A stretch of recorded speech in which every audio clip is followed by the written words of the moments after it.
മഹാരാഷ്ട്രയിൽ സർക്കാർ രൂപീകരണം നീളുകയാണ്. മന്ത്രിസഭാ രൂപീകരണം ചർച്ച ചെയ്യാൻ ഇന്ന് മഹായുതി യോഗം വിളിച്ചു ചേർത്തുവെങ്കിലും അവസാന നിമിഷം റദ്ദാക്കി.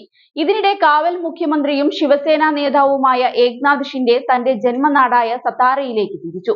അദ്ദേഹം മടങ്ങിയെത്തിയതിനു ശേഷമായിരിക്കും ഇനി യോഗം ചേരുക എന്നാണ് വിവരം. വകുപ്പ് വിഭജനത്തിലുള്ള അതൃപ്തിയാണ് ഷിൻഡെ പെട്ടെന്ന് നാട്ടിലേക്ക് തിരിക്കാൻ കാരണമായതെന്നും റിപ്പോർട്ടുകളുണ്ട്. മുഖ്യമന്ത്രി ആരാകണമെന്ന് ബി.ജെ.പിക്ക് തീരുമാനിക്കാമെന്നാണ് നേരത്തെ ഏക്നാഥ് ഷിൻഡെ പറഞ്ഞത്. ഡൽഹിയിൽ വെച്ച് കേന്ദ്ര ആഭ്യന്തരമന്ത്രി അമിത് ഷാ, പാർട്ടി അധ്യക്ഷൻ ജെ.പി. നദ്ദ എന്നിവരുമായുള്ള കൂടിക്കാഴ്ചയ്ക്ക് ശേഷമായിരുന്നു അദ്ദേഹം നിലപാട് വ്യക്തമാക്കിയത്. ഉടൻ തന്നെ മഹായുതിയുടെ നിർണായക യോഗം മുംബൈയിൽ നടക്കുമെന്നും അതിനുശേഷം പ്രഖ്യാപനമുണ്ടാകുമെന്നും ഷിൻഡെ അറിയിച്ചിരുന്നു. സർക്കാർ രൂപീകരണത്തിന് താനൊരു തടസ്സവും നിൽക്കില്ലെന്നും പ്രധാനമന്ത്രിയുടെയും അമിത്ഷായുടെയും നിർദ്ദേശങ്ങൾ അനുസരിക്കുമെന്നും ഷിൻഡെ യോഗത്തിന് ശേഷം പറഞ്ഞിരുന്നു. ഇതിന്റെ അടിസ്ഥാനത്തിലാണ് ഇന്ന് മഹായുതി യോഗം ചേരാനിരുന്നത്.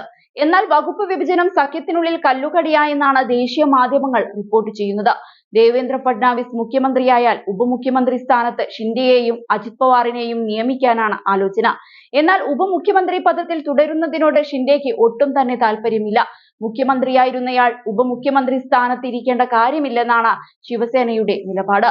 അത് തെറ്റായ സന്ദേശം നൽകുമെന്ന് നേതാക്കൾ തന്നെ പറയുന്നുണ്ട്.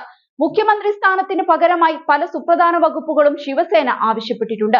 ആഭ്യന്തരം, ധനകാര്യം തുടങ്ങിയ വകുപ്പുകളാണ് ആവശ്യപ്പെട്ടിരിക്കുന്നത്. എന്നാൽ ആഭ്യന്തരം ബി.ജെ.പി വിട്ടു നൽകില്ല. ധനകാര്യ വകുപ്പ് അജിത് പവാറും നിലനിർത്തും.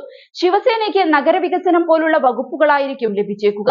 നിലവിലെ ധാരണ പ്രകാരം ബി.ജെ.പിക്ക് 22ഉം ശിവസേനയ്ക്കും എൻ.സി.പിക്കും 12 വീതവും ക്യാബിനറ്റ് പദവികളാണ് ലഭിച്ചേക്കുക. എത്രയും പെട്ടെന്ന് ചർച്ചകൾ പൂർത്തിയാക്കി ഡിസംബർ 2-ന് എങ്കിലും സത്യപ്രതിജ്ഞ ചടങ്ങുകൾ നടത്താനാണ് ദേശീയ നേതൃത്വം നിർദ്ദേശിച്ചിരിക്കുന്നത്. അതേസമയം മുഖ്യമന്ത്രിയെ പ്രഖ്യാപിക്കുന്നതിൽ താനൊരു തടസ്സമാകില്ലെന്നും പ്രധാനമന്ത്രിയും ബി.ജെ.പി കേന്ദ്ര നേതൃത്വവും എന്ത് തീരുമാനിക്കുന്നുവോ അതിന് അനുസൃതമായി മുന്നോട്ടു പോകുമെന്നും ഏക്നാഥ് ഷിൻഡെ കഴിഞ്ഞ ദിവസം പറഞ്ഞിരുന്നു. ഇതോടെ പ്രതിസന്ധി ഏകദേശം അയഞ്ഞിരുന്നു. നിലവിലെ സാഹചര്യത്തിൽ ബി.ജെ.പിക്ക് മുഖ്യമന്ത്രി സ്ഥാനവും സഖ്യകക്ഷികളായ ശിവസേനയ്ക്കും എൻ.സി.പിക്കും ഉപമുഖ്യമന്ത്രി പദവിയും ലഭിച്ചേക്കും. ദേവേന്ദ്ര ഫഡ്നാവിസ് അടുത്ത മഹാരാഷ്ട്ര മുഖ്യമന്ത്രിയാകാനാണ് സാധ്യതയെങ്കിലും 288 എം.എൽ.എമാരിൽ ഭൂരിഭാഗവും മറാത്ത കമ്മ്യൂണിറ്റിയിൽ നിന്നുള്ളവരായതിനാൽ ജാതീയമായ ചില സമവാക്യങ്ങളും ബി.ജെ.പി പരിഗണിക്കുന്നതായി സൂചനയുണ്ട്.